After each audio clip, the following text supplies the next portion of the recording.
This is Taking the Lead, a podcast for B2B tech professionals, leaders, and executives who want to learn from female icons in the tech industry. In each episode, host Christina Brady interviews women who are driving revenue for some of the most respected tech companies in the world. Are you ready to get inspired? Hello, everyone, and welcome to another episode of Taking the Lead.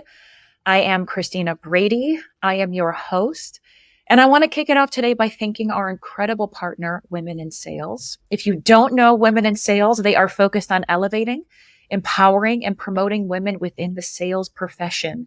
And in order to realize this vision and create more equitable sales teams in the future, they recognize that everyone needs to be a part of the conversation, and it is not specific to gender. And everyone needs to contribute toward the progress and those goals.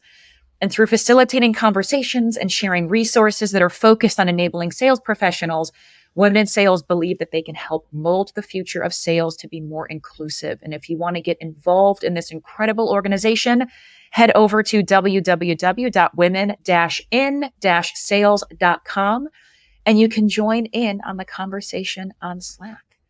And speaking of incredible women paving the way, I have my dear friend, Jen, on the episode today. Jen, welcome. Oh my gosh. Thank you for having me. I like your podcast voice. I know you're like hanging voice. I like your podcast voice. Yeah. I bring a little lower. I get a little closer to the mic. It's going to wear off.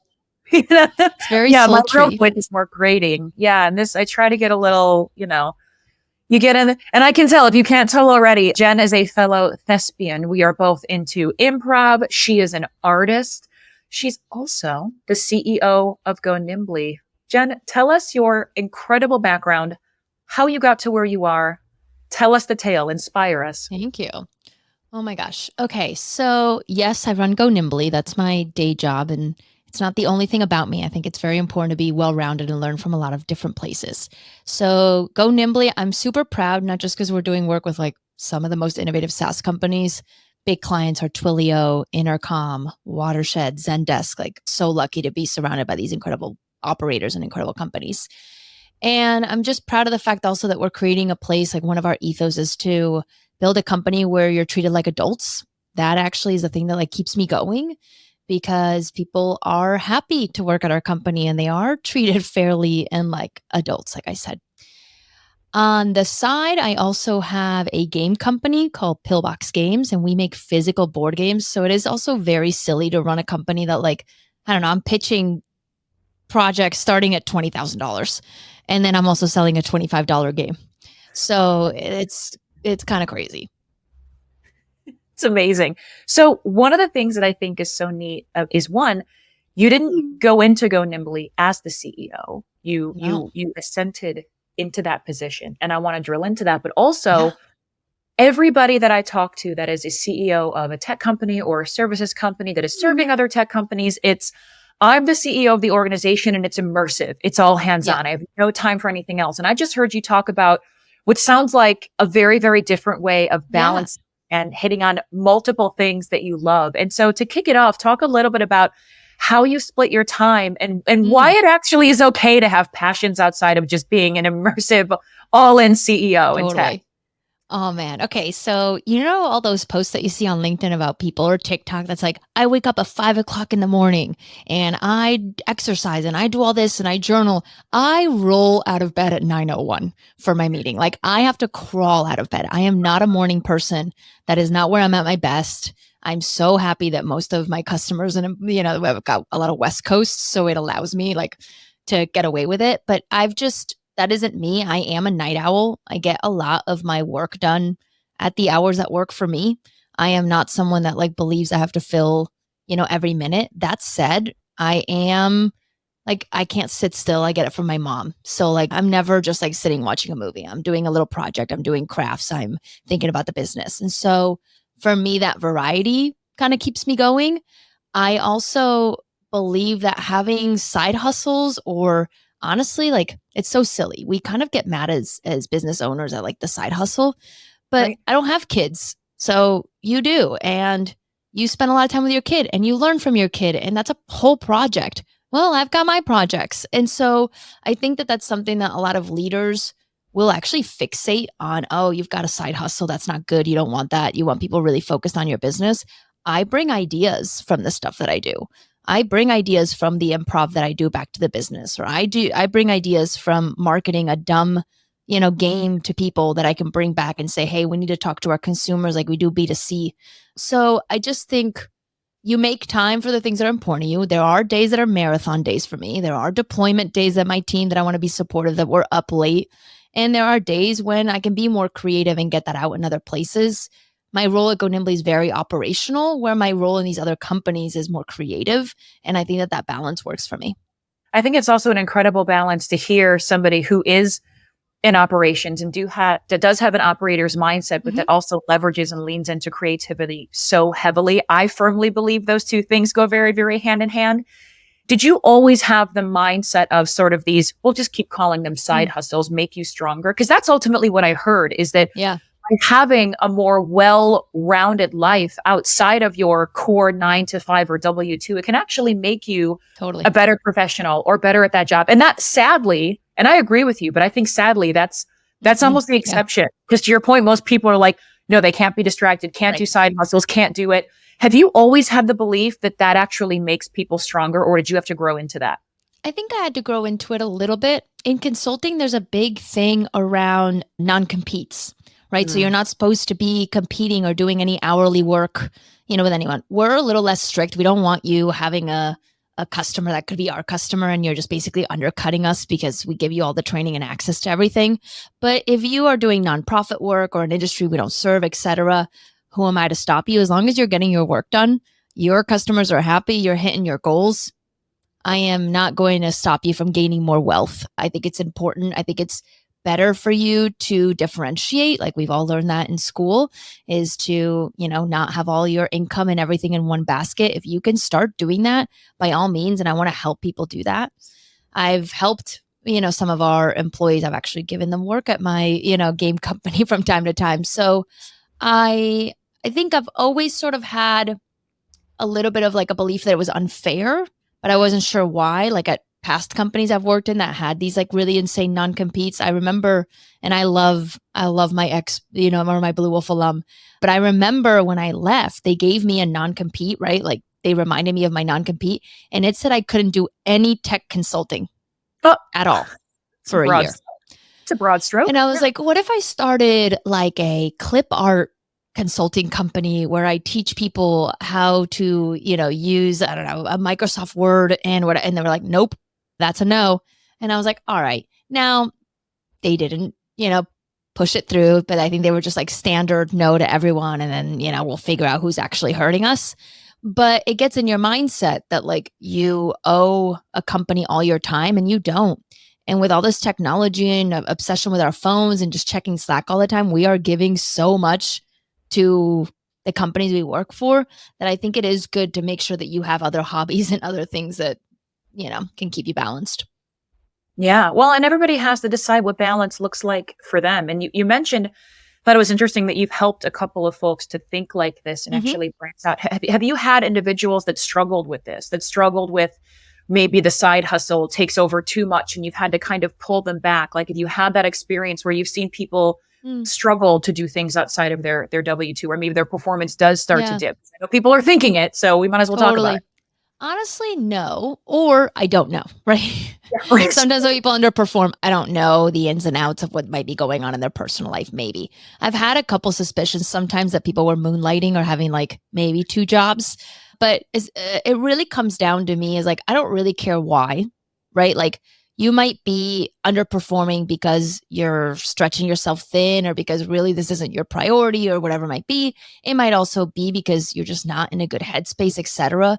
If you as an employer can just be really frank with somebody about where their standing is in the organization, and I think that's really important. A lot of people give feedback and a lot of people give reviews, but like, can you tell somebody you are underperforming or you are overperforming or you are performing just fine? Like just blankly tell them, where do you stand?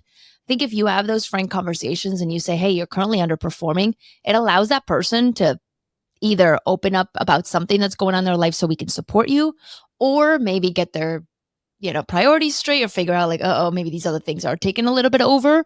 And if it doesn't, fix over time and there's not a good reason, then, I let them go, and it is what it is. So it's not for me to assess that, I guess, is my stance.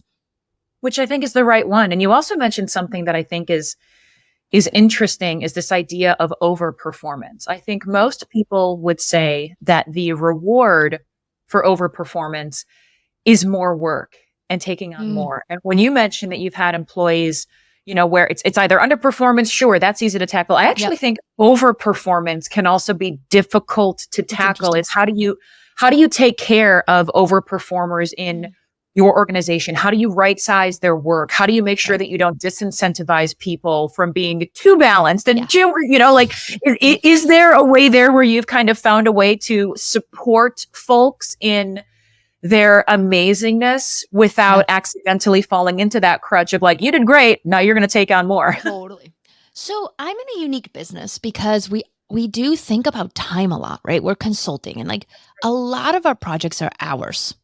And so it's overworking is like, it happens, but it's really visible, because all of a sudden somebody's logged 50 hours in 1 week, and I'm going, okay, well, it's hard to log 50 hours. So they might have even worked 55. That's not good. And so it's really apparent to us when that's happening. As you become more senior and better, there's kind of two things. You could do harder work for us. Like, it could be more challenging work. That does mean that we should be billing you at a higher rate, and you should be making more money. Like, the economics are pretty obvious. If do more, get more. Yeah. Yeah. So I don't want it to be work more. I think we have a pretty good, and it comes up in our surveys, like work-life balance from a time perspective, we're pretty good about. Stress is different. You could have a stressful customer. You could have a stressful project, and that does not always equate more hours. I think we've all been there where we're like really stressed about a call, or you could be staring at your screen for a while because you're stressed about the work. Like, that's not just time. That's, are you supported in that role? Are you in the right seniority? Like, are you capable of that? Do you need a mentor to push you through? And so I think we watch for that. We make sure nobody's on more than 3 customers at a time, that they've got a balance between the ones that we know are pretty good and the ones that are a little harder. And you figure that out. But if somebody's overperforming, I don't want to give them more work. I want to give them different work. And I want to pay them more because they're making more impact. Oh, that was a beautiful answer. Somebody's overperforming. I don't want to give them more work. I want to give them different work. And I want my senior people to have bandwidth, not my junior people. Like, I want my junior people busy. They got to learn. They need hands-on. Like, I remember when I first started my career, I wanted more and more hours. I was one of the highest. I think I was like number 2 biller at the company. Like, I was just like, give me more. Like, I know what people are looking for. I know they're looking for the person that's like billing the most hours. Like, I want the CEO to know who I am. And so for me, it was that. And you're getting at bats, right? All the time. If my junior people have bandwidth, there's not a lot I can do with them. I can't give them a challenge to go figure out. If my senior people have bandwidth, I could say, hey, we are having some onboarding problems. Can you like go interview 3 customers, figure it out, come back with ideas? And they're senior enough that I know they could just run with it. That's where I want my bandwidth. So delegation, I would say, is one of the best skills to have as a senior leader. And it's actually a very senior skill set. You do not see junior people with an ability to delegate, and you stand out pretty quickly because you will demotivate senior people that do tactical work. Even if it's not your fault as a leader, it's just like they won't hand off. That's because it's a skill, and they need to learn to give away, and they need to learn how to do it where you're prescriptive and not micromanagey. Like, it's just, I probably have only learned that in the last 3 years, truly, to just be like, yeah. I know how to like hand this work off. Well, in the last 3 years, that's you stepping into the CEO role, right? Totally. I mean, and that's, so when you first started at Go Nimbly, I mean, director of marketing, stack partner, and then next thing you know, there were some years in between there. But moving up into that, tell us a little bit about that evolution for you. Was that a goal always? Was that where you wound up? How did you find yourself, we'll say, shattering the ceiling? Totally. Oh, I shattered that ceiling. Okay, so it's a little bit of a mix of both.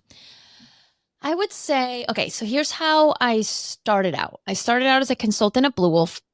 did really well, got to senior consultant really quickly, wanted that next thing and wasn't available to me. And I got lucky that a friend of mine was already working with Twilio and they needed my skill set. I had a depth in like marketing automation and like handoff to sales and Salesforce and like that integration piece.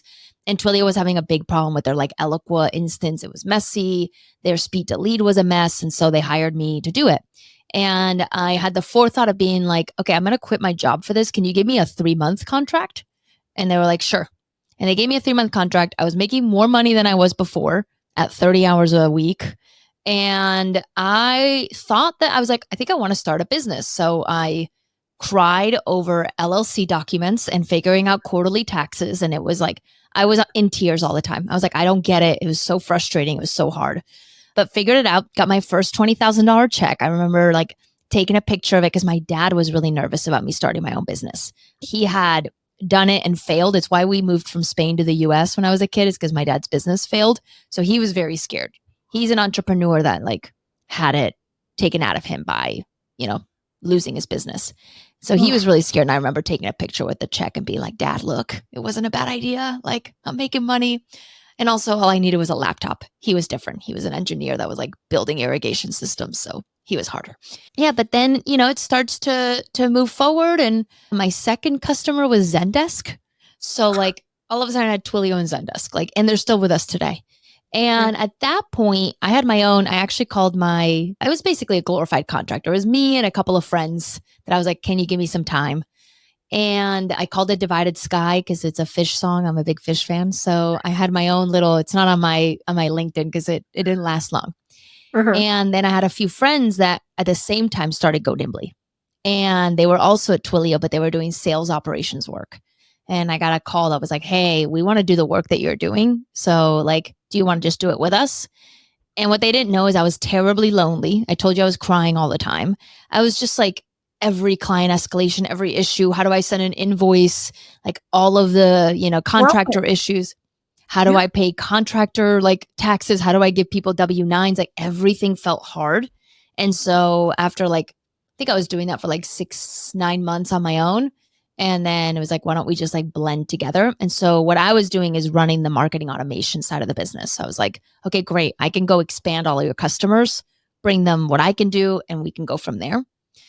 And pretty quickly, I was kind of running the entire delivery team. And so it was like, hey, how about you give me that title? And that's when I got Chief Services Officer. And at that time is when I negotiated to be an equal partner too. Because I just wasn't very good at the math. Honestly, I did not realize the value that I brought with a Twilio and Zendesk recurring contract. I just didn't know. Big. I like honestly felt like I wasn't worth that much. I didn't really know how to look at their books. I didn't know how to ask, hey, can I look at your books? I didn't realize that I was actually a pretty big portion of the revenue. And I was really profitable. I didn't realize that was good. Like, I just didn't know. I saw them. Yeah. I saw them. There were 3 men. I saw them and I was like, wow. And they had invested in their brand and the website looked good. And I was like, wow, they're really big. And then I was like, oh, maybe not so. And I was a big fuel. I was very lucky though that they pretty quickly were like, we want to make you an equal partner. Not a problem. Here's the paperwork. So I didn't have to I was actually ready with a whole pitch and they were like, yep, makes sense. And I didn't even go through my PowerPoint, like it was, it's one of those like things where all you got to do is ask. It's hard. It's hard when you don't realize what you have and no one's going to tell you, right? No one's going to say, hey, by the way, you're like the most valuable person here. I mean, we should change that. Totally. But so suddenly you don't even have to do your PowerPoint and you're realizing I'm at the table. I have a seat at the table. Yeah. And then honestly, the way that I got CEO was, I think I was doing a big portion of the job, but the last CEO was ready to move on. So it was hairy. Like a couple people wanted the gig and there was a bit of back and forth. I was lucky that my business partner, Troy, was like pretty adamant. He's like, I don't want to do this without you. You're it. And like, he really advocated for me. And, a couple board meetings later and a bunch of paperwork and all that. And I was doing the job in the middle of a pandemic with a great resignation and going through a divorce. So that was fun. Couple of easy things anybody can navigate. You're doing all at once. Easy peasy. But It is incredible because you're doing all of those things. You're having these professional challenges. You're having these personal challenges. But what I just keep hearing are stories of somebody who's having to learn how to do a thing for the first time and figuring it out on your own. And you have this element of figure it outness where you're able to do that and emulate and teach other people. And now, I mean, you've been saying from the outset, you've been unbelievably successful in the CEO role, and you're delivering such needed service. Because that's the other thing is it's one thing. I think everybody right now is wanting to try their hand at consulting, right? They're saying that 2024 is going to be the year of fractional work. And you're kind of 10 years ahead of this. And so when you were thinking of where you're going to plant and you're going to land and your kind of zone of genius, you sort of landed in this operations space. And I think other people are now catching on to that. Yeah. What made you decide to settle there? Like why was this the consulting for you? Yeah. Well, first thing I'll say is if you're thinking about going fractional, just do it. Especially if you can just negotiate 3 to 6 months of a commitment from one company, because then you can go and find another job afterwards. Like you can ask them at the 3-month mark, how's it going? Are we going to renew? And you can go from there. It's a nice stint. It's good networking. I think in consulting, you get to work with multiple companies and multiple people. My network's amazing. And it's because I didn't stay at one company forever, even though it looks that way. I actually worked with a lot of different companies at once. So I think that if you're trying to do it, there is a decision you're going to have to make. Do I want to do a one-woman shop and just work consulting on the side? It gives me flexibility. I do projects. It's a lot of selling. You're going to be selling all the time and selling your services all the time. There's some overhead. You'll figure it out. Year one will suck. That's great. Or do you want to build a business? And then just so you know, you will not make that much money in the first few years because you're going to be incurring a lot of costs. You're going to be delegating. You're going to be bringing people on. Every time you hire someone, they're ineffective for a month. It costs you their salary. And so you'll have to figure out your path. If you want to go, personal, then, get yourself contracts that are long-term. So you're not selling all the time. If you're building, a business, you'll just know that you're not going to be printing money in the early days. I was actually making more profit on my own than I am today. Well, and that's, I can get into the minds of some of our listeners because I know.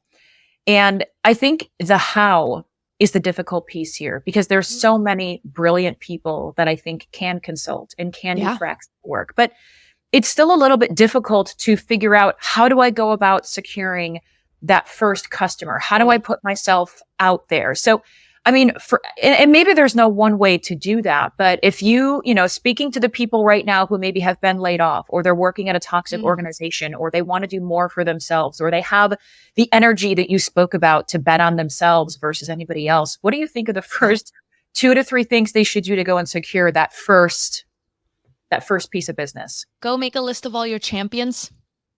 The people that love you, that know how good you are, that can vouch for you, and just first say, I want to do X. Put it out there. If you've been laid off and you don't have a job, just post on LinkedIn.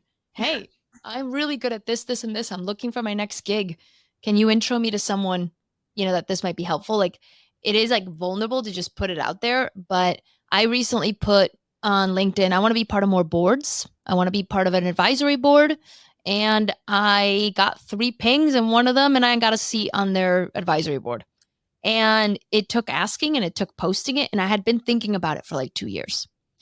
So I think that's the biggest thing is you can't do it alone, right? Like you can't just find a client. And I think if you're just one person and what you're looking for is one contract, you don't have to create a machine. You don't even need a website. You need a reference. You need a referral. And I think the way that I would do it is I would ping the 10, 15 people that I know. I would have my little like forwardable email that I would say, hey, here's what I'm really great at, what I'm looking for. Go figure out your rate so that you're not getting caught in a moment where you're like, I don't know how much I'm worth.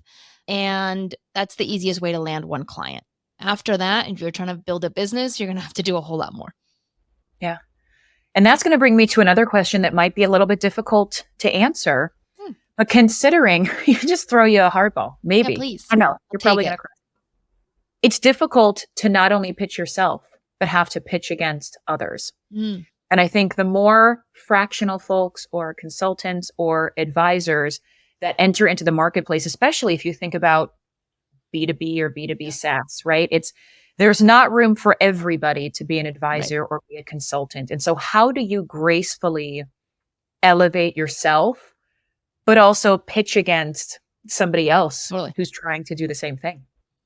Well, I think one, it takes knowing your differentiator. So a lot of the times I'll even say, don't hire me if, and I'll like paint the scenario of like the stuff that I'm not great at or like what they should go to somebody else with. And so you can really leverage like painting yourself as, hey, I'm really great at these things. You can count on me for X. Having references, right? Being referred, I think, is a huge one. If you're trying to bid for a fractional, they're not going to give you the names of the other 3 people. So it's not like you can go do an analysis and say, well, they had less experience here or XYZ here. But I think just being really solid and saying, hey, your challenges were 1, 2, 3. I'm bringing this experience, this depth, and, the 3 things I would say about me are I'm accountable, I'm curious, I'm innovative, I can motivate teams. If that's what you need, I'm here. So, I think it's the confidence in saying what you're great at and being really open. I think a lot of people buying services is hard. Okay. So buying services or fractional services, there is so much trust. You cannot do a demo. You can show past projects, but like it's not the same. They have to trust you. There's a really great book called Managing a Professional Services Firm. It's as riveting as the title. It is dry, but it's to the point. And it talks about how somebody buying services feels. And they're not happy. They're not excited about a tool. They're not buying a car and they're pumped about it. They're scared or they're underwater or they're anxious because they're either hiring you because they are not doing a good job and like they can't figure it out, or because the company's not doing well and there's a lot of scrutiny, or because it's a project that like they don't have the expertise for, so they're nervous and they don't even really know how to ask questions about it. And so you just have to really think about like the way that your buyer is consuming you. So I do a lot of like, if I were in your shoes, I would do X. And like, you're probably considering this and this. This is why I would choose my approach. So like help them choose you, because they're also not comparing. They're comparing apples and oranges. They're comparing you with a full-time hire with a firm. And they can't put that in a spreadsheet and compare. They have to really feel like they're in good hands. Well, I can imagine, especially in the work that you do where you're dealing with business ops and revenue ops and all of those things, you likely have to find some way to respectfully call their kids ugly, because it's something that you need to go in and fix. And you might be talking and selling your services to the person that built the ugly spreadsheet that broke everything, right? So it's like, have you found yourself in a position where you're kind of having to say like, yeah, your kid, that's your kid, that's your personal child. Your child's a little weird looking. I'm going to come in and fix them. That's difficult too, right? But he's sweet, and he's so smart. He's good intentions. So yes, and I actually think I've lost deals early on because I've been too blunt about like, oh boy, this, and that doesn't feel good. The person setting it up was doing their best. And so I think this is like the improv kind of yes and. Oh, I can see why you built that way, but your team's gotten double the size now. I'm assuming it's breaking.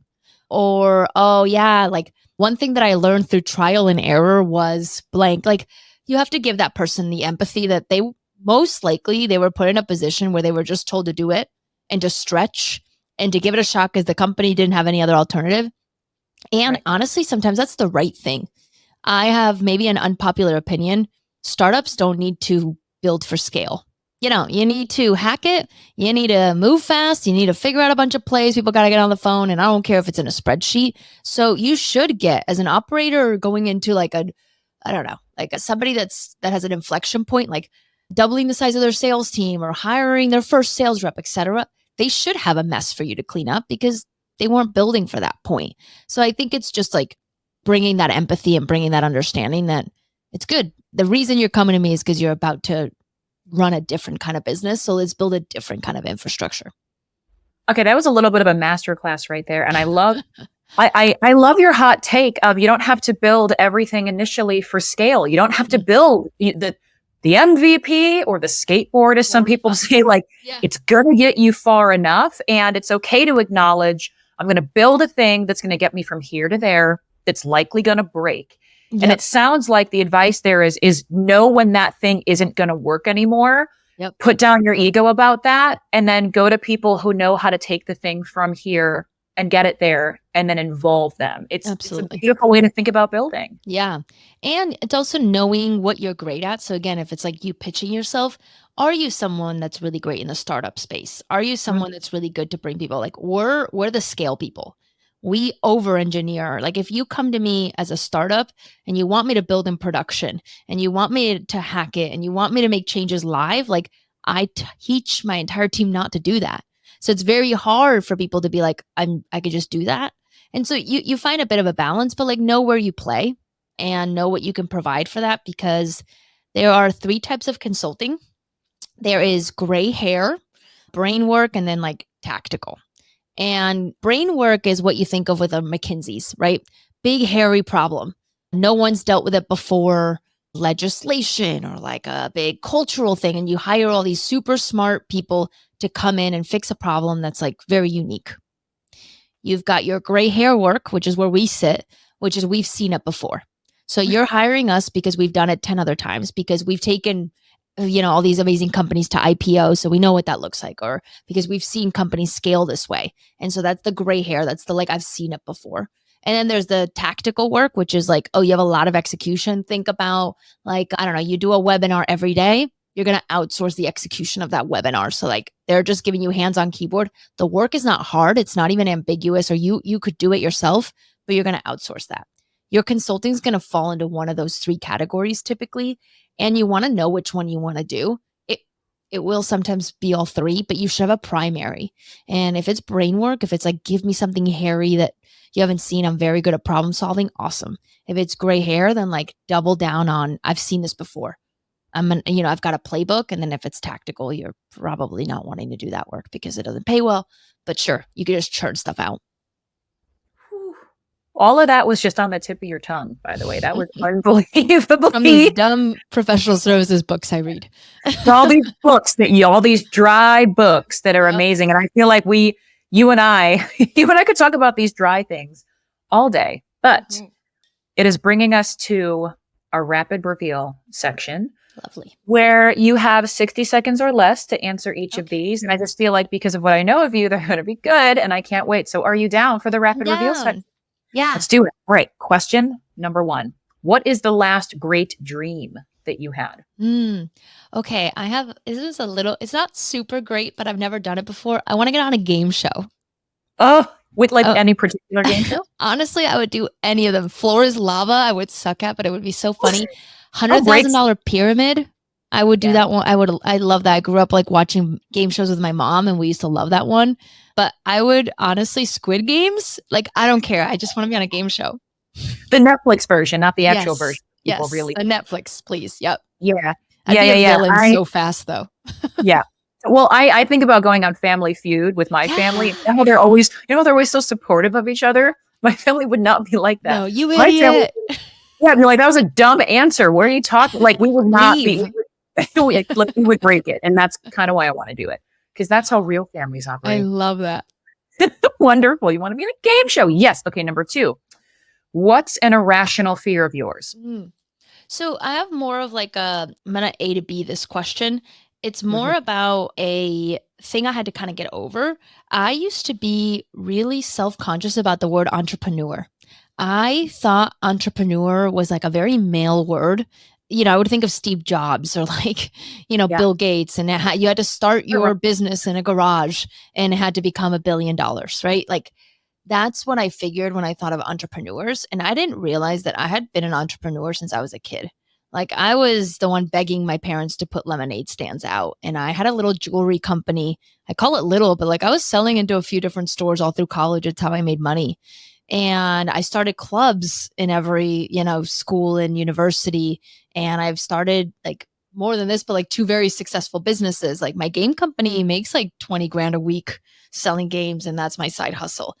And I'm like starting to be a little bit more comfortable by saying like, I am an entrepreneur. Like I like to start things, and it doesn't have to be the Amazon story to feel like confident saying that. No, and if you want to go work in a garage one day, I feel like you could do that. I live in Brooklyn. You find someone's garage and work garage. in it. Wear a turtleneck and like tiny little spectacles, and then you're there. Number 3, what is the best gift you've ever given someone? Okay, I gave a gift to my mom and a gift to my dad. So for my mom's 50th birthday, I printed out a bunch of different birthday cards, like custom ones with her face and stuff on it. And I shipped it to everyone she loves with like return addresses. So when she turned 50, she got cards sent home like every day. And from all the people that she loved, like all her nieces and nephews and sisters and everything. And so she got like almost 100 birthday cards for her birthday. Okay. See, Cute, that right? I can ask, like unbelievably cute. Of course, know. you had a great answer to that. I knew it. I was very You proud have of that great one. answers to so many things. You're an unbelievable wealth of Aw. knowledge. You are a kind person who's running a phenomenal business that is absolutely changing the Oh way. my God, Christina, that company stop. started. I'm going to I would cry. love that. You do it. You cry right here. But if people want to connect with you and learn more about you, learn more about Go Nimbly, have their organization fundamentally shifted for the better, how do they find you? How do they Ooh. connect with you? Amazing. Well, I'm super active on LinkedIn. So like that's probably the easiest thing. Hit me up on LinkedIn, jen@gonimbly.com if you want to get into my email, and then gonimbly.com for our website. And then if you want to buy a game, you can go to pillboxgames.com and you can use promo code I know Jen and Yes. you can get $4.69 off because I gotta that's look. funny and that's what we did. I love it. See, look at the value. The value. It's amazing. Everybody gets $5 today. Everybody is getting money back in their pocket and entertainment, and that is priceless. Jen, thank you so much for being on the show. You're as wonderful as you've always been, and we appreciate you. Thank you. And that is all, folks. Thanks for joining us on this episode of Taking the Lead. If you're looking for more inspiring stories from women leaders in B2B tech, then visit us at motionagency.io/takingthelead.